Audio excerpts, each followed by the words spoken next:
بعد فأعوذ بالله من الشيطان الرجيم بسم الله الرحمن الرحيم الصلاة والسلام عليك يا رسول الله الصلاة والسلام عليك يا حبيب الله الصلاة والسلام عليك يا نبي الله وعلى آلك وصحابك يا نور الله.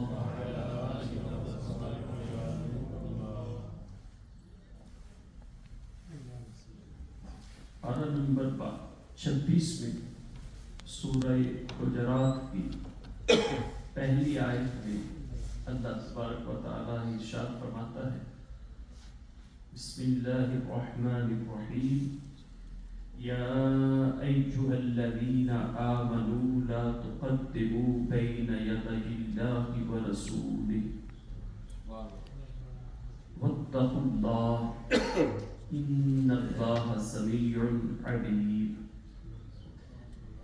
کہ اے ایمان والو اللہ اور اس کے رسول سے آگے نہ بڑھو اور اللہ سے ڈرو، بے شک اللہ سننے والا جاننے والا ہے. اس آیت میں اللہ تبارک و تعالیٰ نے ایمان والوں کو اپنے حبیب صلی اللہ تعالی علیہ وسلم کا ادب اور احترام ملحوظ رکھنے کی تعلیم دی ہے. اس آیت کا خلاصہ یہ کہ اے ایمان والو اللہ تعالیٰ اور اس کے رسول کی اجازت کے بغیر کسی قول اور فعل میں اصلاً ان سے آگے نہ بڑھنا تم پر یہ لازم ہے، کیونکہ یہ آگے بڑھنا رسول کریم صلی اللہ علیہ وسلم کے ادب اور احترام کے خلاف ہے، جبکہ بارگاہ رسالت میں نیاز بندی اور آداب کا لحاظ رکھنا یہ ضروری ہے. اور تم اپنے تمام اقوال و افعال میں اللہ تعالیٰ سے ڈرو، کیونکہ اللہ تعالیٰ سے ڈرو گے تو یہ ڈرنا تمہیں آگے بڑھنے سے روکے. اور ویسے بھی اللہ تعالیٰ کی شان ہے کہ تمہارے وہ اقوال کو، یعنی جو باتیں تم کرتے ہو، جو بھی کہتے ہو اس کو سنتا ہے، اور تمہارے افعال جو تم کرتے ہو اس کو وہ جانتا ہے. اور جس کی ایسی شان ہے کہ جو تمہاری ہر بات کو جانتا ہے جو تم بولو، اور ہر کام کو جانتا ہے جو تم کرو، تو پھر جس کی یہ شان ہو پھر اس کا حق یہ ہے کہ اس سے ڈرا جائے، کہیں بھی اس کی نافرمانی اور اس کے حکم کا خلاف نہ ہو. اب اس آیت کے حوالے سے جس کا شان نزول، سبب نزول کیا ہے کہ جس میں اللہ تبارک و تعالیٰ نے فرمایا کہ اے ایمان والو اللہ اور اس کے رسول سے آگے نہ بڑھو. ایک تو دیکھیں اللہ تبارک و تعالیٰ نے اپنی ذات کا ذکر فرمایا اور ساتھ ہی اپنے رسول کی ذات کا ذکر فرمایا کہ اللہ سے بھی نہیں آگے بڑھنا اور رسول اللہ سے بھی نہیں آگے بڑھنا، کیونکہ رسول اللہ کی اطاعت خدا ہی کی اطاعت ہے اور رسول اللہ کی نافرمانی اللہ ہی کی نافرمانی. تو اس کا جو سبب نزول ہے کچھ اس طرح کے کچھ لوگوں نے عید الاضحیٰ کے دن، قربانی عید جو بقر عید ہے، بڑی عید جس کو ہم کہتے ہیں، اس دن حضور نبی اکرم صلی اللہ تعالی علیہ وسلم سے پہلے قربانی کر لی، تو ان کو پھر حکم دیا گیا کہ دوبارہ قربانی کریں کہ تم نے یہ کیسے کر دیا؟ ابھی تمہارے رسول نے قربانی نہیں کی تو تم ان سے آگے بڑھ گئے کہ پہلے قربانی کر لی اس لیے وہ تمہاری قبول ہی نہیں، اب دوبارہ قربانی کر. ام المومنین اما عائشہ صدیقہ رضی اللہ تعالیٰ عنہ سے انہا سے روایت ہے اسی کے حوالے سے کہ بعض لوگ جو ہیں وہ رمضان سے ایک دن پہلے ہی روزہ رکھنا شروع کر دیتے تھے. یعنی ابھی رمضان شروع نہیں ہوا، سپوز کل اگر رمضان شروع ہونا ہے ٹیوزڈے کو، تو کچھ لوگ جو ہے منڈے کا روزہ رکھ لیتے یا اگر رمضان شروع ہو ایک دن پہلے ہی روزہ رکھ لیتے. تو اس بارے میں یہ آیت نازل ہوئی اور یہ حکم دیا گیا کہ تم روزہ رکھنے میں اپنے نبی سے آگے نہ بڑھو. جس دن وہ روزہ رکھیں گے حکم دیں گے اسی کے مطابق. تو اس کا مطلب ہے چاہے کوئی نیکی کا کام ہی کیوں نہ ہو، بھلائی کا کام ہی کیوں نہ ہو، لیکن جب وہ اللہ اور اس کے رسول کی اجازت کے بغیر ہو تو وہ نہیں قبول کیا جائے گا، اور اس میں کوئی رسول سے آگے بڑھ رہا ہو تو وہ نہیں ایکسیپٹیبل ہوگا، بلکہ اس پر زجر ہوگا کہ تم نے یہ اپنے رسول سے پہلے کیسے کر لیا، تمہیں انتظار کرنا چاہیے۔ اور مفتی احمد یحییٰ حلیمی علیہ رحمہ فرماتے ہیں کہ اس آیت کا شان نزول کچھ بھی ہو، کوئی بھی ہو، مگر یہ سب کے لیے عام ہے، یعنی کسی بات میں، کسی کام میں، کسی بات میں، کسی کام میں حضور علیہ السلام سے آگے ہونا، آگے بڑھنا یہ منع کہ حضور اکرم صلی اللہ علیہ وسلم کا ہمراہ اگر کوئی راستہ میں چل رہا ہے تو اس کے لیے کہ بظاہر چلتے ہوئے بھی حضور علیہ السلام سے آگے بڑھنا یہ بھی منع ہے، کیونکہ اللہ تبارک و تعالیٰ نے ایمان والوں کو مخاطب کر کے فرمایا کہ اللہ اور اس کے رسول سے آگے نہ بڑھنا، ہاں مگر کہتے ہیں خادم کی حیثیت سے، خادم کی حیثیت سے، غلام کی حیثیت سے، کسی ضرورت سے کی وجہ سے اجازت لے کر اگر آگے چلنا پڑتا ہے، کیونکہ بعض اوقات غلام خادم جو ہے وہ سواری کی جو باغیں ہیں، لگام جو ہے وہ تھام کر بھی تو آگے چلتا ہے۔ ان سرکار نے فرمایا سب سے پہلے میں جنت میں داخل ہوں گا، لیکن دخول کے وقت جو ہے وہ حضرت بلال آگے ہوں گے، پہلے حضرت بلال داخل ہوں گے، کیوں کہ حضور علیہ السلام کی جو سواری ہوگی، جو آپ کی رائڈ ہوگی، اس کی لگام میں جو اس کی رین ہے وہ حضرت بلال تھامے ہوئے ہوں گے۔ اب اس اعتبار سے جب آگے بڑھ رہے ہیں تو یہ آگے بڑھنا جو ہے یہ بے ادبی نہیں ہے، کیونکہ یہ خادم تو ادب میں جا رہا ہے، اس لیے وہ سواری کو لے کر وہ آگے چل رہا ہے۔ تو اس طرح اگر آگے بڑھنا ہے تو یہ آگے بڑھنا جو ہے اس کی ممانعت نہیں ہے، اس کی اجازت ہے، کیونکہ مقصد جو ہے وہ اس ذات کا ادب ہے، ان کا ادب ہے۔ تو جہاں اس اعتبار سے ادب ہے آگے بڑھنے میں، تو پھر کسی کو ملحوظ رکھا جائے گا، یعنی مطلقاً یہ کہ بالکل جہاں وہ ہے آگے بڑھ ہی نہیں سکتے، نہیں، اگر کسی جگہ پر آگے بڑھنا ادب ہے تو پھر وہ اختیار کرنا ہے، تو سواری کو پکڑ کر آگے چلنا یہی جو ہے آقا کا ادب ہے، کیونکہ غلام جو ہے وہ سواری کو پکڑ کر آگے چلتا ہے۔ تو اس صورت میں جو ہے وہ بے ادبی نہیں ہوگی، اور اس صورت میں پھر ممانعت بھی نہیں ہوگی۔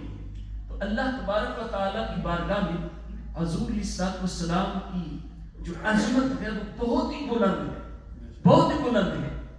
اسی طرح کی اپنی عقل، اپنی رائے سے حضور علیہ السلام کی رائے جو ہے اس سے آگے لے جانا، اپنی رائے کو، اپنی عقل کو، یہ جائز نہیں، یہ بھی بے ادبی ہے، کیونکہ ان سے بڑھ کر کوئی عقل مند نہیں۔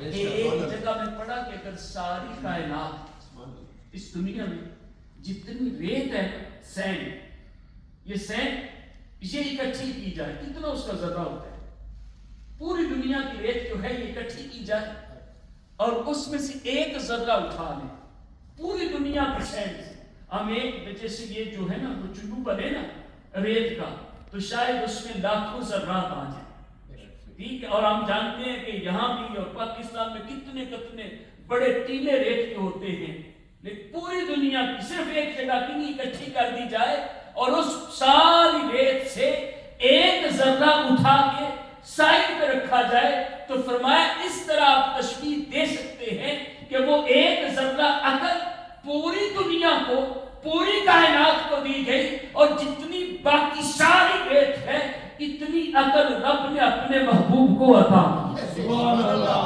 نعرہ تکبیر، نعرہ رسالت، رسالت۔ تو اب جن کی عقل اتنی بڑی ہے، اتنی زیادہ ہے، اب کوئی اپنی رائے اور عقل سے وہ جو ایک ذرے سے جس کو حصہ ملا ہے وہ ان کی عقل سے آگے بڑھنے کی کوشش کرے، وہ اپنی رائے دینا چاہے، تو یہ کیسی بات ہے، یہ تو ممکن ہی نہیں۔ تو اس لیے اپنی عقل، اپنی رائے کو بھی ان سے پیچھے رکھنا ہے۔ تو عقل جو ہے قربان کن بپیش مصطفیٰ، جہاں سرکار کی بات آ جائے وہاں پہ لے قربان، وہاں پہ عقل نہیں، وہاں وہی جو اللہ اور اس کے رسول کا حکم ہے، عقل نہیں دڑھائیں گے۔ تو اگر عقل کے فیصلے کرتے نا تو صحابہ کرام نے جو انداز اختیار کیے، صحابی کو سرکار نے پچنے لگوائے، جس کو ہم کپنگ کہتے ہیں، وہ کروائی تو خون مبارک نکلا. تو ویسے آپ کو پتہ ہے خون، ہمارا خون تو نجس ہے، ناپاک ہے، ٹھیک ہے، نجاست غلیظہ ہے. ایک درم کے برابر اگر لگا ہوا ہے، ایک درم سے بڑھ جاتا ہے تو وہ اس کے ساتھ نماز کوئی جسم پر لگا ہو، کپڑوں پر لگا ہو تو نماز ہی نہیں ہوگی، پاکی حاصل نہیں ہوگی. لیکن حضور علیہ السلام کا خون مبارک پچنے لگوایا نا تو ایک برتن میں نکلوایا اور وہ دیا صحابی کو، کہا کہ اس کو کسی جگہ پہ کسی جگہ پہ دفن کر دو جا. تو تھوڑی دیر بعد وہ صحابی واپس آئے تو سرکار نے پوچھا، ہاں پہلے بڑی اچھی جگہ پہ اس کو میں نے سنبھال دی. تو سرکار نے فرمایا کہ پی تو نہیں لیا؟ کہتے ہیں ہاں یا رسول اللہ میں نے پی لیا. اب خون پیسے تو نجس ہے. اب یہ کہ سرکار جو ہے وہ زجر کرتے، ڈانٹ پلاتے. سرکار نے فرمایا کہ تجھ پر جہنم کی آگ حرام ہو گئی. سبحان اللہ سبحان اللہ. اب یہ کام تم نے کیا. اب باقی صحابہ جو ہیں، اب یہ کہ وہ بھی کہتے کہ تم نے خون پی لیا، یہ کیا کیا. لیکن باقی صحابہ پوچھتے ہیں، اچھا بتاؤ ذائقہ کیسا، خوشبو کیسی. تو وہ کہتے ہیں شہد سے بھی میٹھا اور کستوری سے بھی زیادہ خوشبودار. سبحان اللہ. اور اس کے بعد ان کے منہ سے خوشبو آیا کرتی. سبحان اللہ. تو یہ اگر اب کوئی عقل پہ ہی وہ تولتے، صرف عقل پہ ہی، تو یہ تو خون ہے. لیکن انہوں نے دیکھا کہ یہ تو سرکار کے جسم اقدس سے نکلا ہوا ہے. اللہ اللہ. اس مبارک جسم سے بڑھ کر کوئی پاکیزہ چیز نہیں ہے، کوئی طاہر چیز نہیں ہے اس جسم سے بڑھ کر. اس مبارک جسم سے نکلا ہے تو انہوں نے یہ عمل کیا. تو اب عقل کے ذریعے نہیں، ان کے عشق میں یہ فیصلہ کیا اور سرکار نے ان کے عشق کا یہ فیصلہ قبول فرما لیا. یہ کام کیوں ایسا کیا؟ تو حضور نبی اکرم صلی اللہ علیہ وسلم کی جہاں بات آ جائے پھر عقل نہیں، وہاں عقل نہیں کام نہیں. جو ان کی ذات کا ادب ہے وہی ملحوظ رکھا جائے.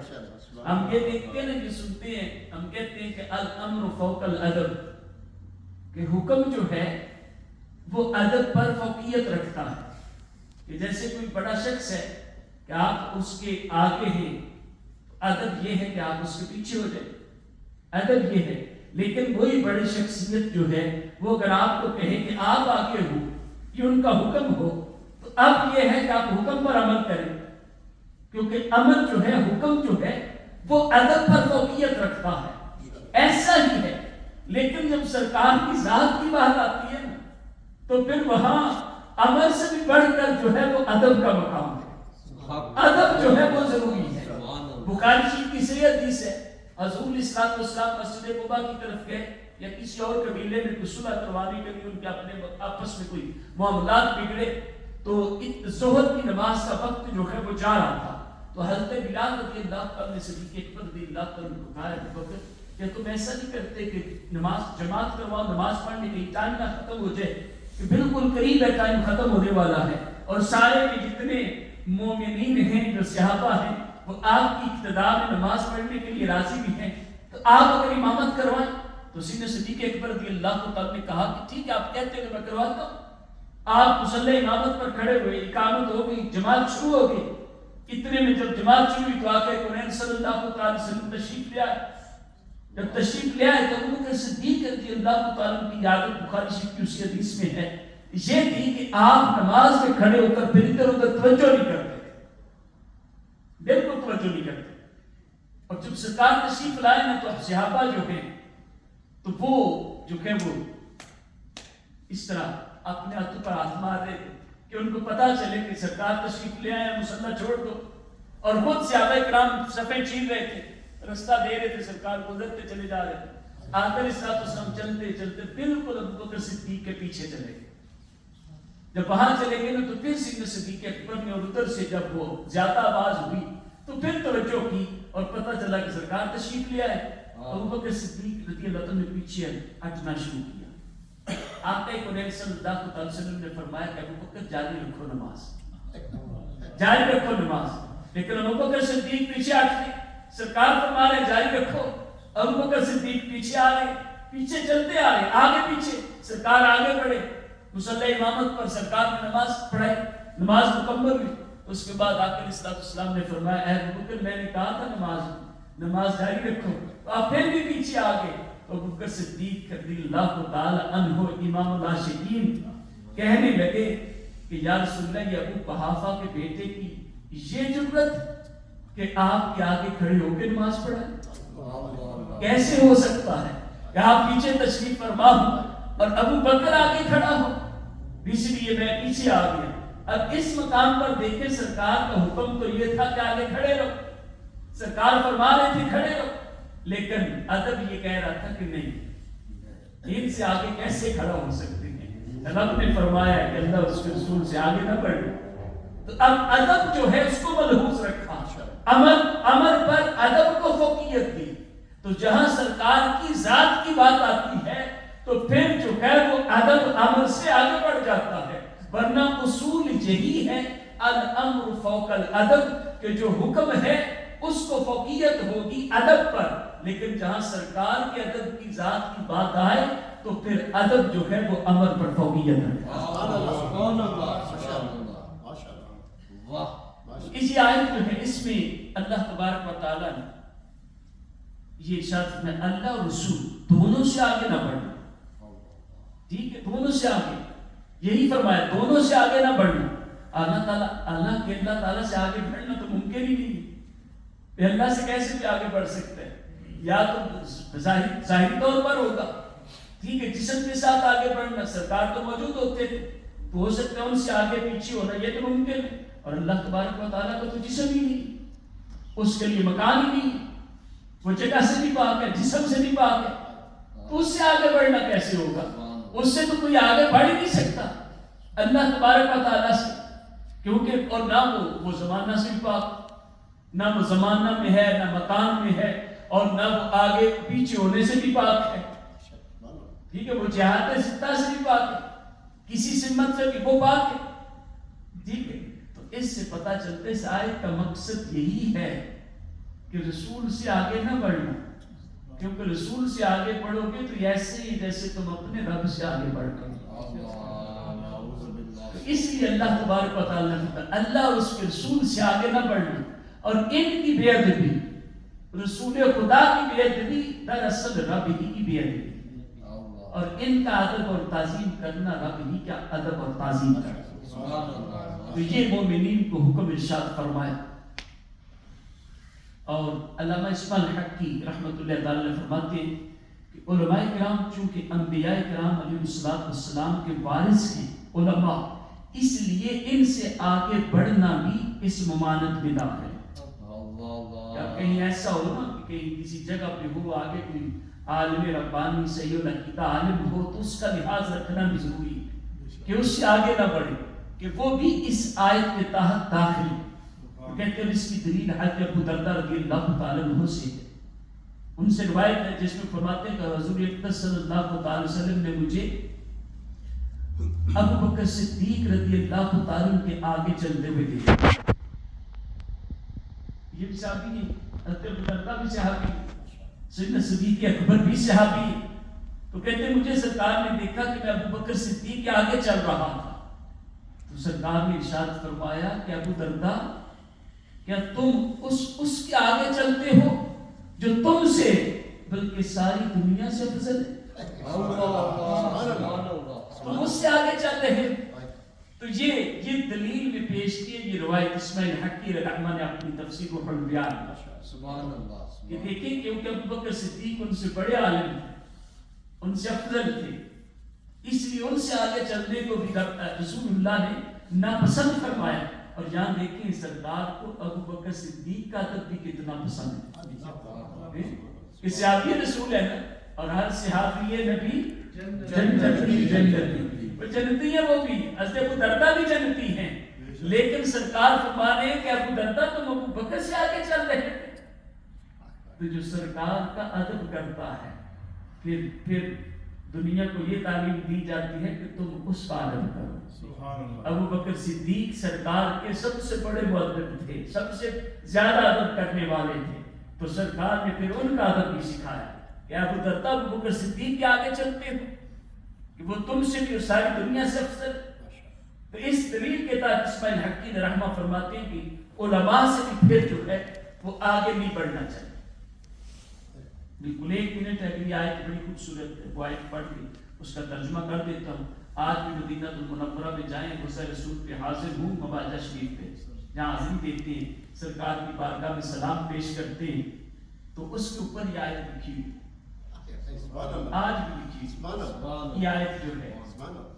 اور یہ پڑھیں گے نا, اس کا ترجمہ پڑھ کے جائیں گے اور پھر پڑھیں گے تو وہ ادب بھی ذہن میں رہے گا کہ کیا تعلیم دی ہے. اللہ تبارک و تعالی ارشاد فرماتا ہے, یا ایھا الذین آمنوا لا ترفعوا اصواتکم فوق صوت النبی ولا تجهروا له بالقول كجهر بعضكم لبعض ان تحبط اعمالكم وانتم لا تشعرون. اے ایمان والو, اپنی آوازیں, پہلی آیت میں تھا آگے نہیں بڑھنا, اس آیت میں فرمایا یہ سے بھی آیت, اس آیت میں فرمایا ایمان والو اپنی نماز اپنی آوازیں جو ہیں وہ نبی کی آواز سے اونچی نہ کرو. تمہاری آواز بھی نبی کی آواز سے اونچی نہ ہو, اور ان کے حضور زیادہ بلند آواز سے کوئی بات نہ کہو جیسے ایک دوسرے کے سامنے بلند آواز سے بات کرتے ہو کہ کہیں تمہارے اعمال برباد نہ ہو جائیں. یعنی ان سے آواز اونچی ہوئی تو اعمال برباد ہو جائیں گے, صرف آواز اونچی ہوئی ان کی آواز تو اعمال برباد ہو جائیں گے. اور اس سے بڑی سزا علماء نے فرمایا اس سے اگلے جملے میں, اعمال برباد ہو جائیں گے, کوئی بندہ گناہ کر لے تو اس کو احساس ہوگا, توبہ کرے گا تو اللہ تعالیٰ بخشنے والا ہے, وہ بخش دے گا. لیکن اس معاملے میں فرمایا اعمال برباد ہوں گے وَأَنْتُمْ لَا تَشْعُرُونَ, اور تمہیں خبر بھی نہیں ہوگی. تم اپنے کہیں بڑے نمازی, بڑے حاجی, بڑے صوفی, بڑے باعمل متقی بنے ہوئے ہوگے, لیکن تمہارے اعمال برباد ہو چکے ہیں. اور اس کا پہلا مصداق کون تھے؟ صحابہ کرام جو سرکار کی بارگاہ میں بیٹھنے والے تھے. پہلا مصداق وہی ہے نا مخاطب, تو ان کو یہ تربیت کی ہے اللہ تبارک و تعالیٰ نے, اور اس سے لے کر پھر قیامت تک یہ سب کے لیے حکم ہے کہ کسی کی آواز ان کی آواز سے اونچی نہ ہو, کہ اس میں بھی چونکہ بے ادبی کا پہلو ہے. اب ایک صحابی تھے تو ان کی سماعت کمزور تھی, اور آپ جانتے ہیں کہ جو تھوڑا اونچا سنتا ہوں جب وہ بولتا بھی ہے تو وہ اونچا بولتا ہے. جب یہ آیت نازل ہوئی تو وہ تو چیخنا چلانا شروع ہو گئے, گھر میں بیٹھ گئے اور کہا میں برباد ہو گیا, میں تباہ ہو گیا, میرے تو اعمال اکارت گئے. اس کو نے کہا 3 دن سرکار کی بارگاہ میں نہیں آئے. سرکار نے پوچھا کیا ہوا, وہ نہیں آ رہا. کہا یا رسول اللہ جب سے آیت نازل ہوئی ہے وہ تو چیخ چلا رہے ہیں, رو رہے ہیں اور پریشان ہے کہ میرے اعمال اکارت گئے, میں برباد ہو گیا. کہ میں چونکہ اونچا بولتا تھا اس کی سماعت کمزور تھی, اس لیے بے ادبی کی وجہ سے نہیں, نہ اور کسی ناراضگی کی وجہ سے, صرف چونکہ یہ ایٹومیٹکلی ایسے تو کم سنتا ہو, وہ جب بولتا ہے تو اونچا بولتا ہے, اس وجہ سے. تو سرکار نے بلایا ان کو اور بلا کر کہا میرے ساتھی یہ آیت تیرے لیے نہیں ہے, کہ تمہاری وہ آواز اونچی ہوتی تھی وہ بے ادبی کی وجہ سے تو نہیں, وہ تو تمہارا اپنا مسئلہ تھا اس وجہ سے, تو تمہارے لیے یہ آیت نہیں ہے. تو اس آیت پاک میں ادب دیکھی. اب وہاں بھی جائیں تو بھی یہ ادب ملحوظ رکھیں. ہم روزہ انور پہ جا کے کہیں ایسی اونچی آواز سے بات نہ کریں, چلائیں نہیں, وہاں بھی ادب ملحوظ رکھنا ضروری ہے.